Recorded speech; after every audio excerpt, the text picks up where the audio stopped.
Hi, everyone. I'm your host, Neil Redding, founder and CEO of Redding Futures, a boutique consultancy that helps brands and businesses engage powerfully with the near future. I also co-created and edit a publication called Near Future of Retail. It's at nearfutureofretail.com, where I and my co-editor, Tony Parisi, and a growing body of contributors in the trenches across the realms of retail share what we see at the digital physical convergence as it relates to the broad realm of commerce in all of its forms. So we're really excited to have an amazing panel here today to talk about the topic of diversity in retail and how to create more welcoming experiences for everyone.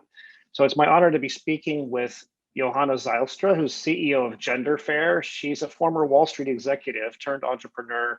She started Gender Fair, which is a consumer-facing rating platform that measures a company's progress towards gender equality and diversity. We also have MJ Lyons, who is the manager of Glad Day Bookshop, the world's oldest LGBTQ bookstore. He's also a writer, game maker, and bookseller who manages the bookstore side of Glad Day. And finally, we have Brittany Castaneda, who's an independent brand and marketing director with over a decade of experience bringing products to market and running campaigns at small, scrappy organizations, as well as global enterprises, from Estee Lauder and Revlon to Daily Harvest. So this is going to be an eye-opening panel, as we mentioned, called Diversity in Retail, about how to create more welcoming experiences for everyone. And so before we start out, just shout out to all the organizers at Non-Obvious Company for putting this amazing virtual summit together. So welcome to everyone. And so this is going to be what we really hope is an eye-opening and highly actionable panel called Diversity in Retail, how to create more welcoming experiences for all. And I just want to say a shout out of thanks to the Non-Obvious Company for organizing this all. So let us jump in here. Why don't we just start by defining what we're talking about? So what does a diverse and inclusive retail experience look like? Examples of this. And I'm just going to let this be a free-flowing conversation, so whoever feels like you want to jump in and describe. Well, I'd love to start with just from a visibility perspective. I think now having racial, sexual orientation, gender expression, having different kinds of diversity be really visible, just kind of table stakes, right? So when I think back to when I was on the brand side, in-house, really how I'm casting campaigns, the models that I'm using, how I'm working to hire my field team, just making sure that consumers can see themselves. And I think that now that we're mostly there, I mean, most good brands are there, we can start shifting into this place of considering not just, can you see yourself, but can you also feel at home? Do you feel like you're included? Do you feel like you're considered in this world? And that runs the gamut from who's actually working in the stores, how are the shelves and the fixtures arranged, is there accessibility for people who are differently abled? If you use a wheelchair or you use something to help you walk, like, are you able to go through the store easily? Are you able to reach certain items? So yeah, I think that we're going to start to hopefully see even more of that included, not just in campaigns and ads, but also in how people physically shop and interact in stores once we're able to physically shop again. That is Right. Yeah. Do you have one or two examples, Brittany? Like, who's doing it right? Like, who's doing it well? I have to think on examples of who's doing it well. Specifically, I've just seen a couple things here and there that have made me go, oh yeah, that's great. But honestly, I've really mostly just seen the lack of it being there and heard about the lack of it being there. So I think that's when you talk about near future, that's where we're going to start going. Right. Yeah, no, I love that. It's interesting. It feels like we know what good looks like.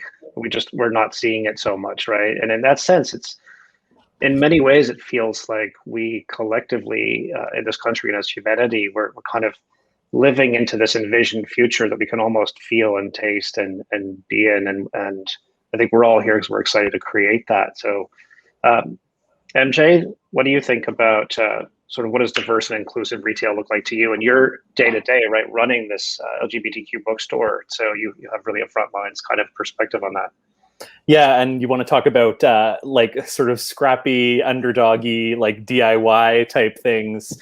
That's like Glad Day in a nutshell. in a really wonderful way, and also in a really scary way sometimes. But yeah, coming off of what Brittany said, I definitely think that we think a lot about intersectionality at Glad Day. So sort of, even though we're an LGBTQ bookstore, we're certainly not sort of a single issue kind of store, even just in terms of our books. And I mean, Glad Day is also like a cafe, a bar, a restaurant. So we just have so many levels to it. But like, I think, to me, sort of one of my big things that sort of reflects Glad Day's both like business side and then the value side as well. One of our best-selling sections, among a few different best-selling sections, but is our Indigenous and Two-Spirit section. So Two-Spirit, for people who aren't familiar with the term, is an Indigenous concept of people with masculine and feminine energy, like gender within themselves. So the Indigenous and Two-Spirit section's one of our best-selling sections. We can't keep books on it, and we don't even necessarily always stock like specifically LGBTQ stuff. There's also stuff about like, you know, Indigenous masculinity, the sort of like missing and murdered Indigenous women, like the movement, the report, the investigations, the lack of action on that. And so I do think, and I mean, I'm sure that we'll talk about sort of the moment that we are all sort of surviving right now in both a sort of individual and a global context. But I think that we have to move beyond sort of like single issue things. I definitely see that as a problem, both in sort of like retail and then also sort of the political moment of like everybody is very much focused on like me and individual stuff, but like nothing happens in a vacuum. We're all sort of part of like a huge thing, and every time you sort of pull at one thread, it affects so many other people, which we're seeing every day of our lives these days. Right. Yeah, no, I love that. So I think in terms of examples of doing it right, I mean, you probably say Glad Day is that, right? And you're kind of figuring it out as you go along, because you're really at the forefront of creating for your audience, especially, right? Or that sounds like, and this is an interesting sort of related question, about how do each of us sort of balance this maybe tension between focusing on serving an underserved, right, or a niche audience that may just not be respected or sort of not being served well in general, balance that with trying to create something that really is more broadly inclusive. And at the same time, trying to survive, right? Like trying to survive within the your business, right? Yeah. Right. Yeah. Do you have a sense of, I mean, is it fair to say, so as Glad Day, right, you have a very specific focus, right? So you're not trying to, of course, like if you don't have books or products, right, that people can find elsewhere, whether it's a physical retailer or a bookstore or obviously online, that's not your concern at this point, right? Because you know you're serving an underserved audience. Yeah, and it's definitely, I mean, speaking about the physical location of the bookstore as well, it's definitely become very much a community hub. Like I think of like there was, we're based in Toronto, and there was a period of time, I think 2 summers ago now, there was a homophobic street preacher that would show up in the sort of historically gay village and, you know, do their whole shtick. And people would turn to Glad Day. People would actually call us on the phone and be like, "What are we doing about this? What's going on?" And I'd be on the phone like, "Yeah, I'm managing a bookstore. Like, I don't really know what's going on, but I guess I'll ask around." So like you want to talk about, I think maybe bringing in also. Like bringing to a business, because that is what we are, bringing a sort of more like human aspect, bringing in much more of a like a community hub feeling. That's definitely part of Glad Day's mandate. Right. Yeah. No, I love that. And I think if we were to ask, I mean, you were pointing to, and I think Brittany was pointing to also, just this sort of longing that we've all had over the past year to be in these spaces, right? Because we love being in the spaces, we love being with people that we know and love, brands, products we know and love, also just the serendipity of it, right? And so serendipitous connections that couldn't be planned, I think, are also part of the community aspect that you're pointing to. So Johanna, I'm really curious to hear from you about Gender Fair, which is a company I just learned about recently, but it's kind of this, how would I say, like a meta way of addressing these kinds of concerns. Could you just introduce us for those who don't know about Gender Fair right now? Yes, so Gender Fair is, in its simplest terms, is like fair trade, but for gender and diversity. So we look at not just retail, but we look at all publicly traded companies to see both internal and external practices that create a fair workplace, but also fair way to treat consumers and the community around it. So we have 18 metrics, and we look at internal metrics around leadership and leadership on the board, leadership in the executive suite, and leadership across management, and how balanced they are with in diversity. And we look at employee policies. Are they fair? Is there pay equity assessment done? What is the family paid leave policies? What is there sexual harassment or any kind of harassment policies in place?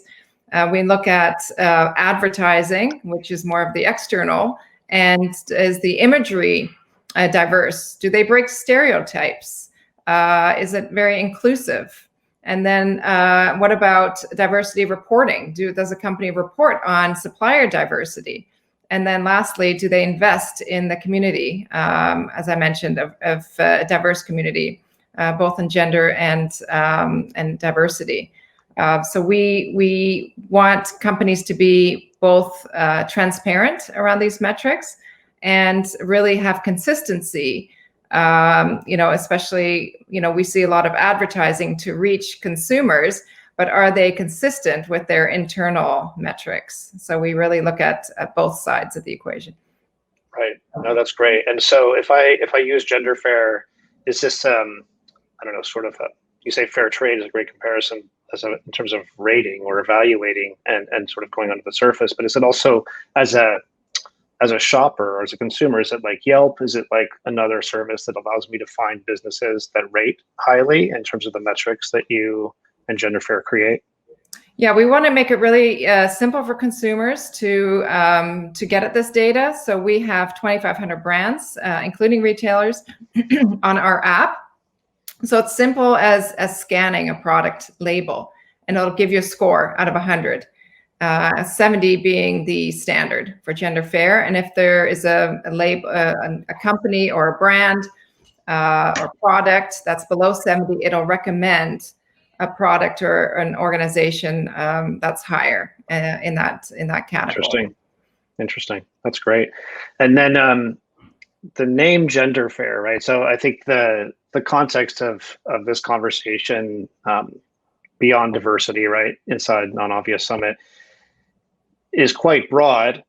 Certainly gender diversity and gender-based discrimination and so on is a part of the big picture of diversity, but are you focused specifically on gender, or it sounds like it's broader than that? Well, it is gender, but we look at women of color as well. So we have to start somewhere. And gender, if someone identifies with a different gender than what we obviously see or something, we take that into consideration. So it's, it is gender, that's our lane. But we do include, women of color on the board and women of color in executives.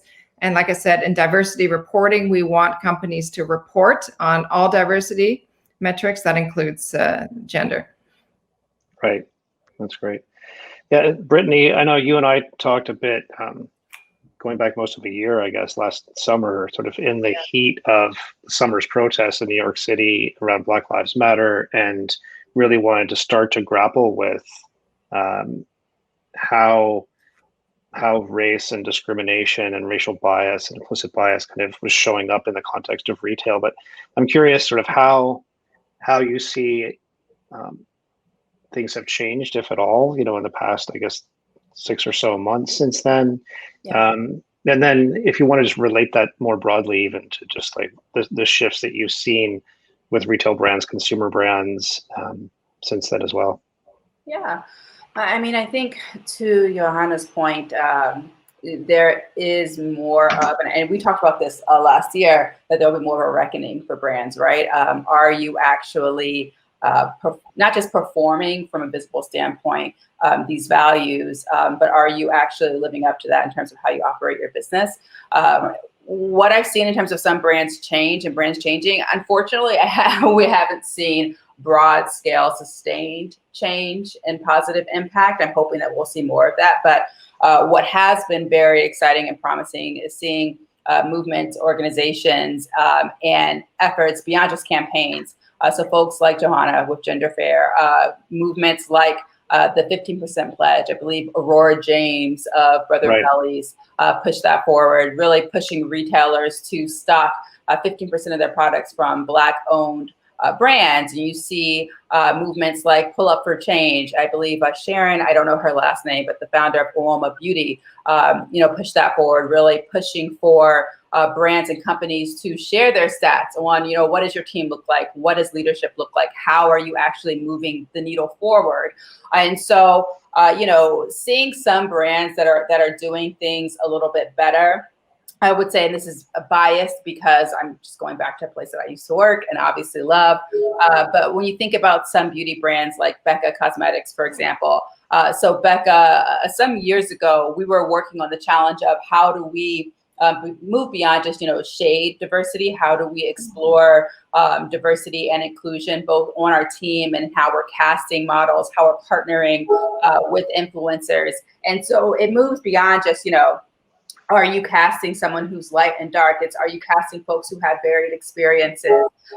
Do you have someone who is differently able from a physical perspective? I remember one campaign, one of our models that we featured, she was an amputee, but you didn't even see any of that in the images that we produced, because it wasn't just about like, oh, wow, she's different. Let's hold it up and let's show it. It was really more about how are we integrating these people and these experiences into the back end so that impacts how we create on the front end.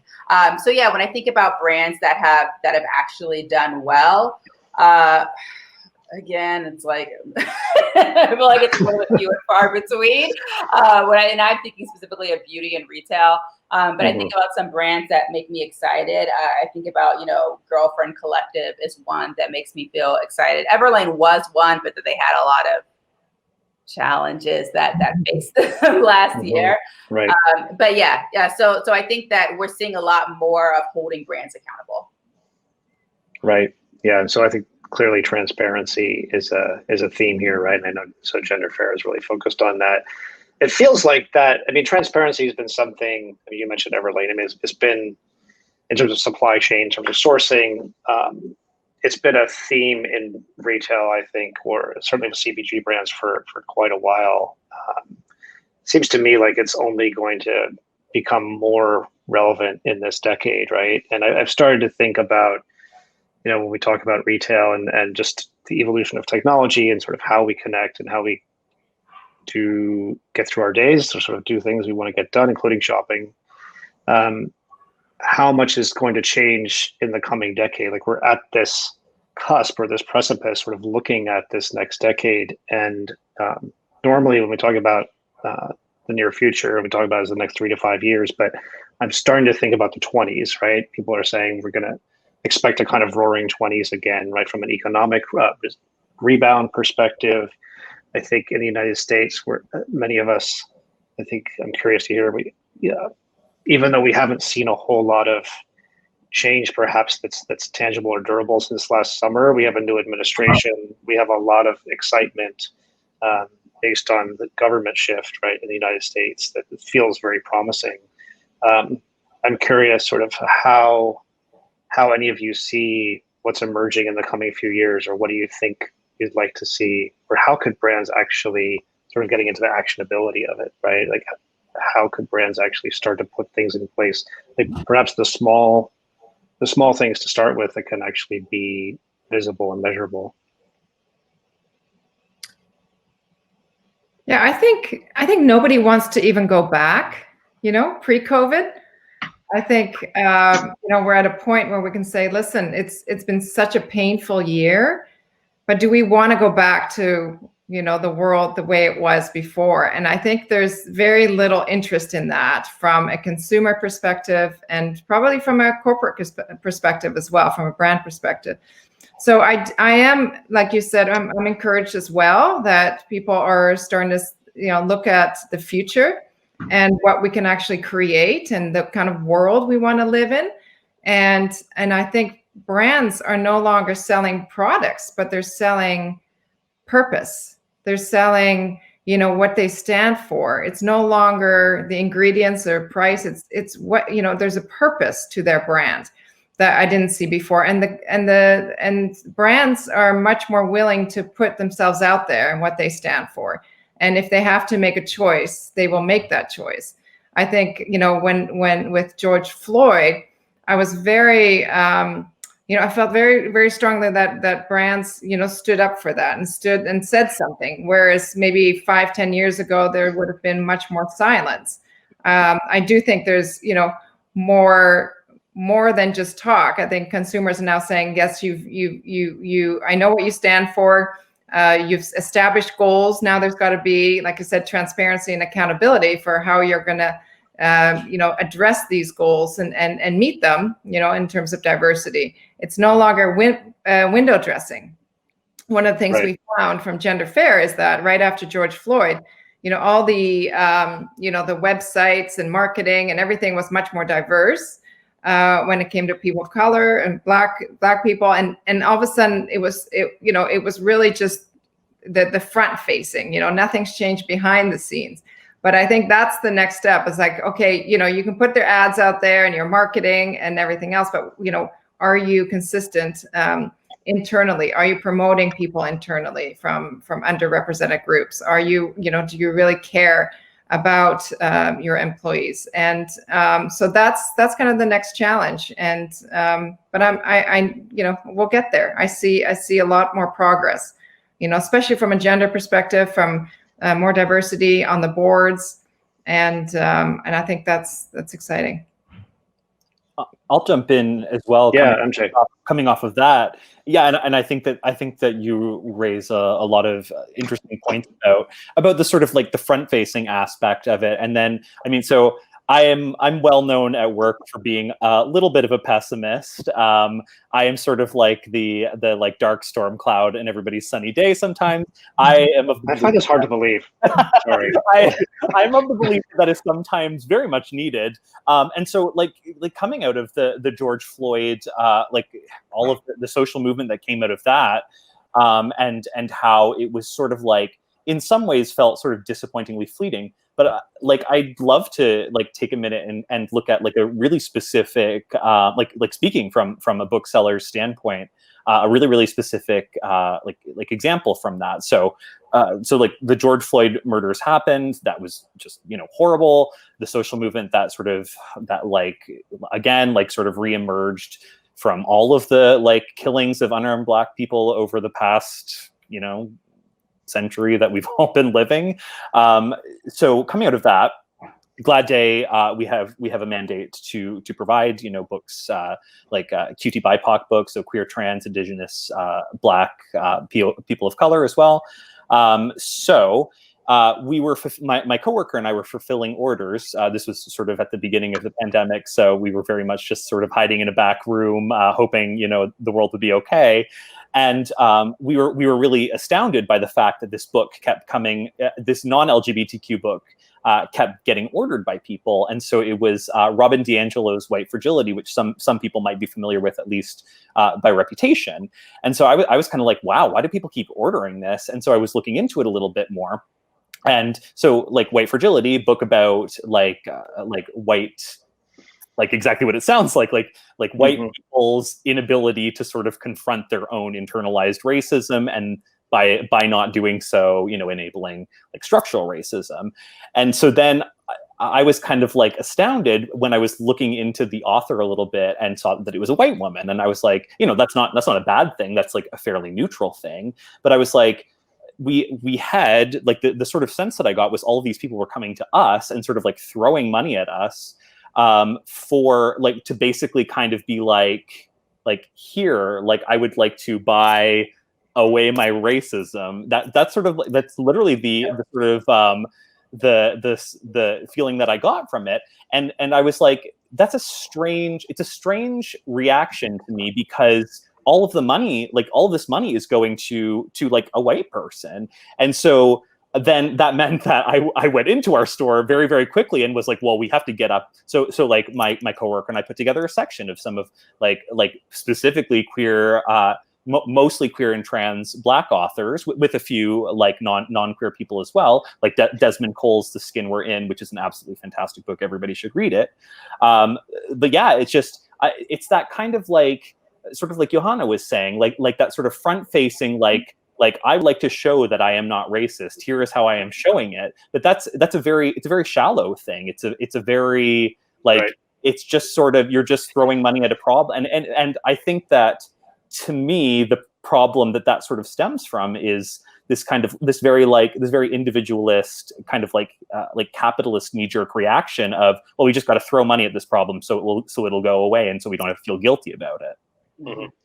Yeah, it's interesting. It reminds me of like carbon credits, right? You could just sort of like buy anti-racist credits and feel better. Or I mean, I guess there's two things you're pointing at, right? I mean, one is sort of public performative anti-racism, maybe you might call it, and another is just sort of assuaging one's own internal guilt, right? And I think certainly for me as a white man, I mean, that both of those have come up for me, and I had just some really, for the first time to the level of depth, really had realizations last summer about just my own inherent racism, just based on how I've been raised, and just my own complicity in structural racism, as you're saying.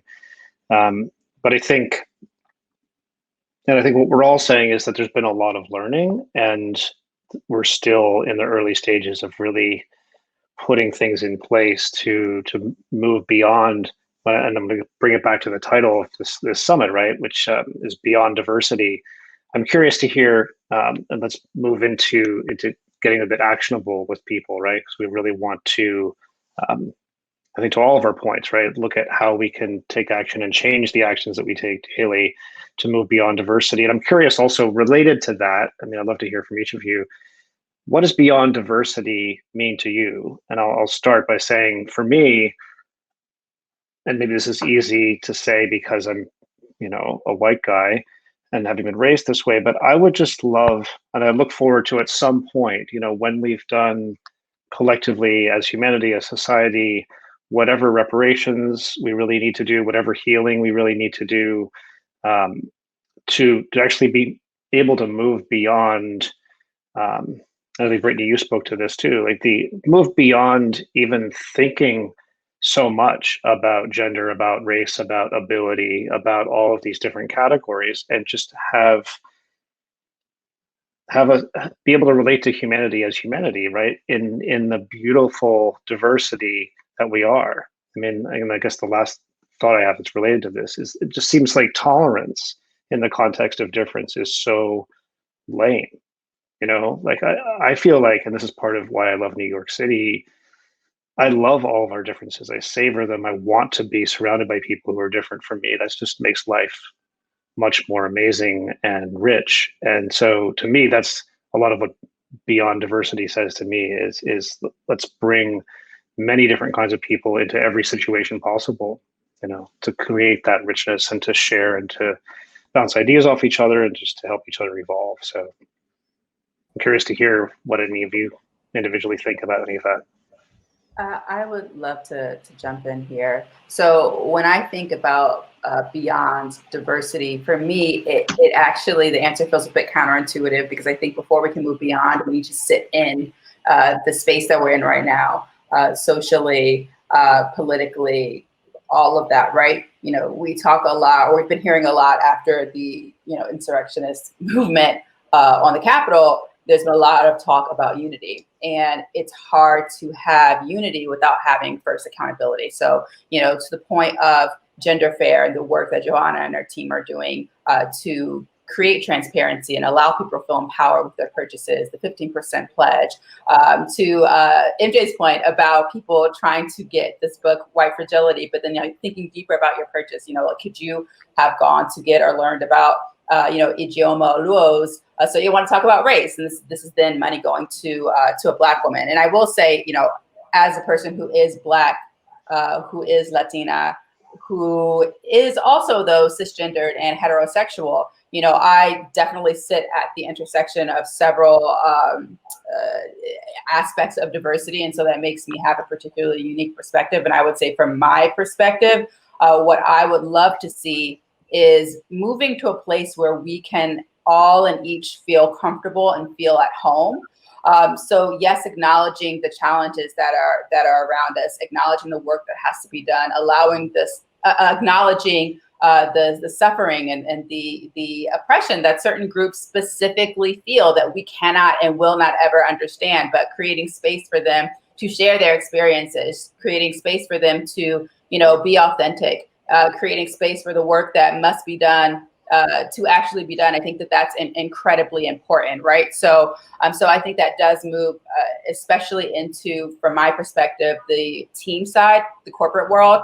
So what does your team look like? How are you promoting? What is the culture? Do people feel comfortable enough to come to work and maybe talk about politics, not in an oppressive way, but in a way where they can express their feelings? Or do they feel like they have to hold that in? Because when you have a team who feels that they can express their feelings, understand where their coworkers are at, understand the environment that they're in, they're going to be able to be more themselves. And when they are able to be more themselves, they're going to be able to offer solutions and creative ideas that can shift your business, shift your campaigns, help create new products that may not have even existed before, and create a perspective that's going to help either a niche or a really broad audience of people feel even more seen and held, and that they belong.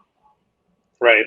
No, I love that. And so just to put a super fine point on it in terms of action that people can take, it sounds like, correct me if I'm wrong, Brittany, but what I heard is in the workplace, make sure to invite diverse voices, make sure they know their voice matters, and really facilitate their engagement actively in the conversation about all these issues, right? Yeah, be willing to have conversations, be willing to be uncomfortable, and be willing to be called out. Like I said, I am a Black woman. I haven't experienced that. I don't think anyone else on this panel has. I am fair skinned, but I have kinky hair. I have an experience that none of you can relate to, right? But at the same time, I'm cisgendered. I'm heterosexual. I will never understand what it is to be a trans person, what it is to be a queer person. So I need to create space to just sit down and be quiet and listen, and acknowledge when I mess something up, when I'm wrong, and understand how I can approach situations in a way that, again, creates space and allows people to be authentic and be heard and seen. So yeah, it's like having the conversation, know you're gonna be wrong, be okay with that, but be willing to learn and grow. I would love to jump off of Brittany's point, just because, it's it definitely sort of makes me think of and we're speaking about sort of our own culpability and our what am I trying to say? Being accountable both individually, but then as part of a system as well. So I'm reading. I'm not a huge theory person in terms of my reading, bringing it back to books. But I'm reading a book right now called "Conflict is Not Abuse" by Sarah Schulman, who's really incredible, queer, lesbian, pro-Palestinian, activist writer. She's also a mystery writer. So "Conflict is Not Abuse" is sort of looking at those two things, conflict and abuse, and then the sort of the point in any sort of conflict where there's sort of an overstating of harm. And so, for an example, let's say I go into work, I'm talking with my colleagues, my teammates, and I say something that's very, very clearly racist, and somebody points it out and says, "Hey, that's a super racist thing you just said."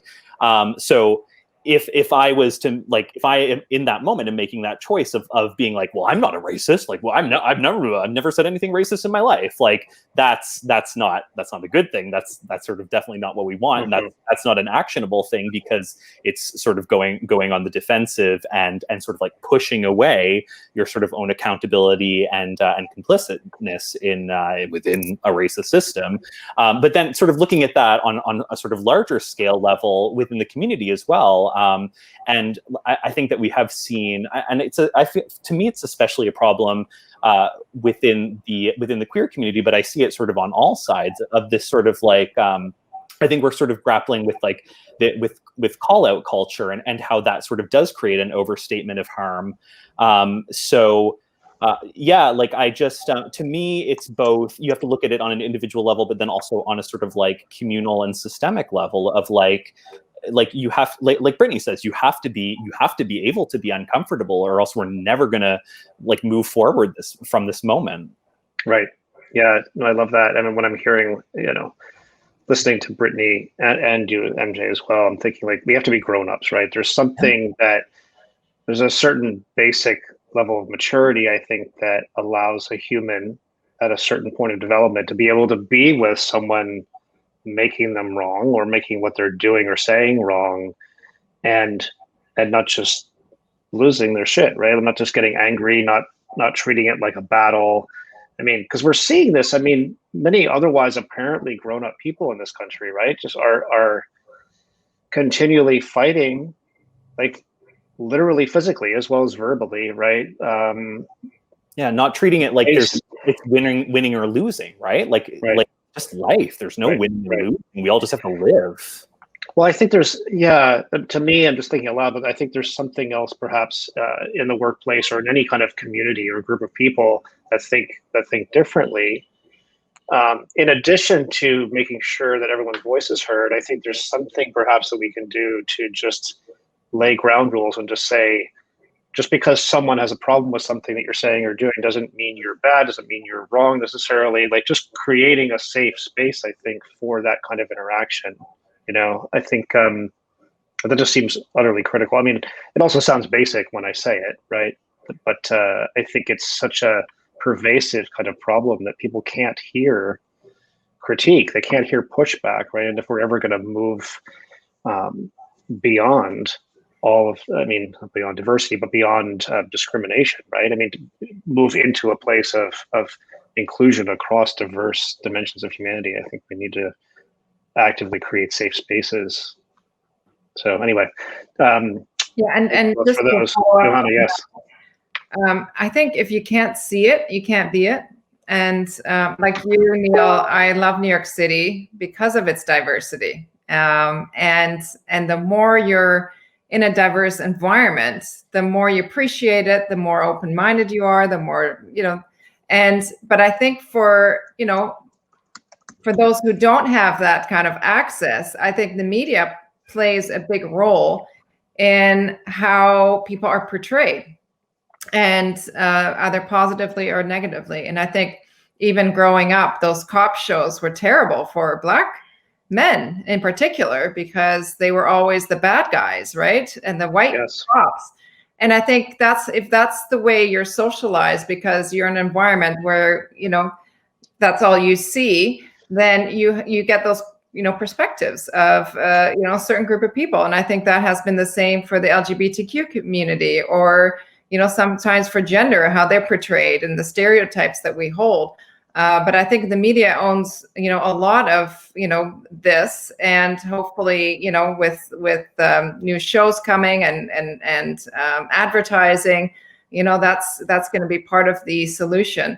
But the same inside a corporation. If you don't see diversity at the top of the corporation, then how do you know that this is a welcoming environment where you're going to be promoted as an underrepresented person in that company as well? So I always say, if you see it, you can be it, and that's both external in the advertising and media, as well as internal within an organization. Right. Yeah, exactly. I think another way of saying it, that I found useful is just the concept of blind spots, right? Like that we all have blind spots. It's a metaphor, the term, right? For if you're driving in a car, you can't see what's in a certain part of what's behind you because the mirrors don't cover it, right? We have to do this for each other, right? Point out what's in each other's blind spots. And to me, it's just even really just the last 5 years of my life, I've really gotten into this idea of we do this for each other, right? It's critical. And I think I've always been drawn to people who would point things out that I was missing, but I've really been intentional about it. And I'm not sure exactly what the solution is, but I think creating a culture where that's an understanding, that's something that we do for each other, and as part of the ground rules for how people interact in a company or in a community or in a store, in a family even, right? I think there was a lot of conversation this past few years. Some people's parents have very different political beliefs or very different beliefs about, being gay or having relationships with people that aren't your skin color or your religious background. We even touched on religion, right? As a whole other dimension. But But anyway, so there's a lot we can get into, and we're kind of running out of time. Amazingly, these conversations always sort of go so quickly. So why don't we do a quick round of, again, bringing it back to, like, if there's one action that's sort of like your, I mean, not your favorite action, your pet action, but like, what do you think about most, each of you? You know, that if that's a tangible action that people listening to this can actually take in their lives, whoever they are, whatever their context, that will actually make a difference from your perspective. You want to start, MJ? Sure. Yeah. I mean, again, pessimist, but like I do honestly very, very strongly believe that, like, again, sort of like what we've all been talking about, and what Brittany mentioned is sit with negativity and sit with negative emotions and examine them. Don't just push them away, and do that on sort of like every level, like individual, sort of like your immediate circles, and then like your community, and then globally as well. I think that if we were all able to sort of like sit with those negative things, like oppression, like racism or homophobia or transphobia, and just be able to just examine them more, I think that would at least be a starting point. Fantastic. Brittany, you want to go next? Yeah, I would say take stock of your privilege. What kind of privilege do you have? How do you wield it? You know, don't just think about the ways in which you're disadvantaged. If you are a white woman and you have a company or a team, how many people on your team look exactly like you, even if they're not men? You know, if you are a cisgendered person, like, have you ever had a conversation with someone who's trans or non-binary? You know, it's only when we acknowledge the spaces in which we hold privilege in our own identities, lives, the ways in which we can and do move through the world, that we're able to see, to your point, Neil, a little bit of where we may have blind spots. And it's only then that we're able to create, as I mentioned before, create space for other people to be able to move more freely in the world. So I think the core of it comes down to your team, but a lot of it is, check yourself, check your privilege. That's the only way you'll be able to help others. Mm-hmm. Yeah, fantastic. And you know, MJ, you mentioned a few book titles that I think, you know, notwithstanding the fact that people buy them, you know, just I don't know, to assuage their own guilt or performatively. I mean, they also have really amazing content, right? I mean, it's certainly one way, right? I mean, reading someone else's perspective that's articulated powerfully, you know, to discover things in our blind spots, right? So, yeah, thanks for that, Brittany. Johanna. From a gender fair perspective, I think it's just holding organizations, whether it's retailers or products or brands, to hold them accountable. There have been a lot of lofty goals put out there by these brands and organizations, and I think it's up to us as consumers to hold those accountable and to make sure they meet them, to make sure that they are creating a more diverse and inclusive workplace. And we can easily reward it by buying from those products and organizations that are doing the right thing, and incentivizing the others to do better, because it's really all, you know, mostly about the money. Although many companies want to do the right thing, I think it does come down to you know, consumer power. Right. Yeah, exactly. And I love it that that you're in this conversation, because it seems to me like a super tangible thing people can go do after this is go to genderfair.com, right? Yeah. And just start using this, something I'm going to do right after this call, and use that information to make decisions about where I shop, right? In fact, I was absolutely raised, my dad felt very strongly about this. I mean, he had different reasons for thinking like brands were good, brands were bad, than we do today. But I remember as a child, you just would always say you vote with your dollars, right? Like what you spend your money on actually has real tangible outcomes in the world, even if it's just your toothpaste, your deodorant, your clothes, your, you know, your food. So I mean, I think the good news is that we collectively, not even those of us, just those of us who are in these kinds of conversations, but I think people in the West and humanity broadly are thinking more and more, right? It's the impact of our decisions and what we spend our money on and how we spend our time is just much closer to being front of mind, I think, right? So I'm super grateful for all of you. It looks like we're almost out of time. So I just want to say thank you, Johanna and Brittany and MJ, for this conversation. I would love it to go on twice as long, but we'll have to do a part 2 at some point. So thanks everybody for taking the time. Thanks to all of you who are watching. Would love it if you share this. Check out other talks that there are at nonobviousdiversity.com. We brought together many different voices from all genres, genders, and geographies, 3 different G words, but there's lots happening. I think over 150 speakers at this virtual summit, so check out a lot of the other talks. Also, the official summit hashtag is nonobviousdiversity. So again, thanks for joining us. I'm your host, Neil Redding, and remember to always stay non-obvious.